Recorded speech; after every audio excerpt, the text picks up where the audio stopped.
Hashtag 17. Hai, Assalamualaikum guys. Hari ni aku berbuka dekat rumah atuk saudara aku dekat Jelai 2 I think. Jelai 2 atau Jelai 3, tak ingat.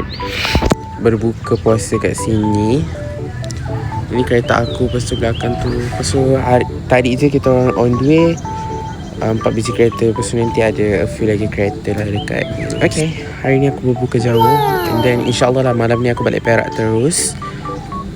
Kalau tak pun aku tidur dekat Negeri Sembilan balik dekat rumah Pak Su aku. Macam tu lah, okay? So nanti aku buat vlog satu hari berbuka puasa kat sini. Bye. So yeah, this is my outfit.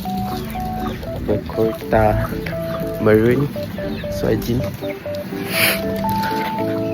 So ni rumah dia.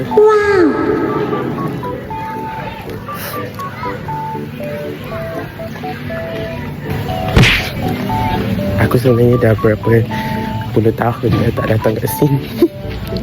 Macam tu lah, biasalah kita orang bandar tiba.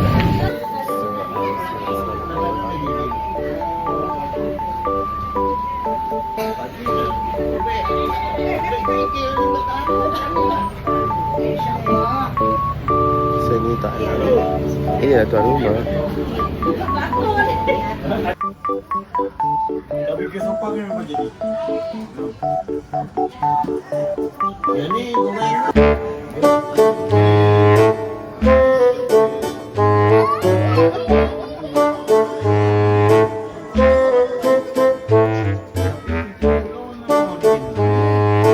Apa ni?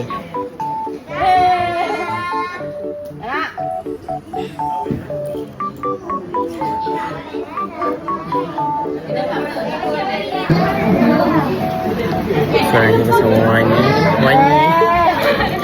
Come on. Jumpa ni kat situ. Dia tak bersiap hari ni guys. I don't know. Sebab dia selalunya dia yang paling bersiap. Dekat ni jadi ni I buat. Okay, I buat. Hari dah lepas ni kuih kepayap I think. Pisang goreng, kuih seri muka, onde-onde. Lepas ni badak berendam. So kita ada dua jenis air. Ni mungkin sarsi. Lepas ni air, mungkin air soya. Kari telur. Biasanya apa? Ini Ikan masin kot. nanas campur ikan masin. Ini labu, lemak campur bayam. Ni makcik buat tempoyak ni, kuek bawah ni. Sama tempoyak. Ada patai kan? Ini rebung Ni perut. rebung perut. Ni bihun goreng. Ni keladi.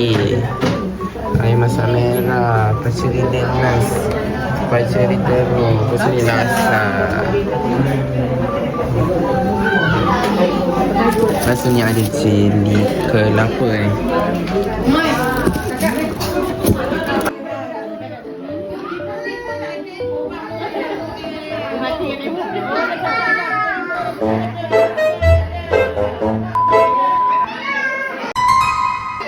Ni pun botak sebenarnya. Botak. Pun botak juga. Yang ni bakar botak. Pasal dia yang bakar botak.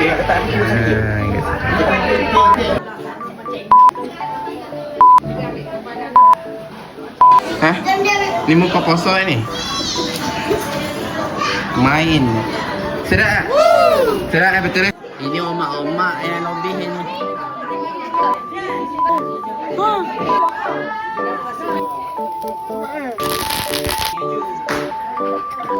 Budak-budak mesti lepas sini. Halo. Bang, aku nak kecil ni bang. Hello. Lepas berbuka, so ni diorang tengah main mercon lah, main mengapi lah. Biasa kat budak-budak. So, nampak ni dekat depan rumah. Dia tengah main mengapi mercon. Cakap dah. Dah. Ya.